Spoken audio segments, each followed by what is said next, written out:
அண்ணாத்தா சொல்லு அண்ணாத்தா.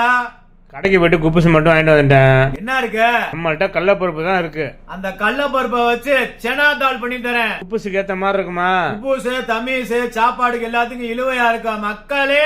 வீடியோ பார்த்து சேனலை சப்ஸ்கிரைப் பண்ணுங்க, நீங்களும் செஞ்சு சாப்பிடுங்க.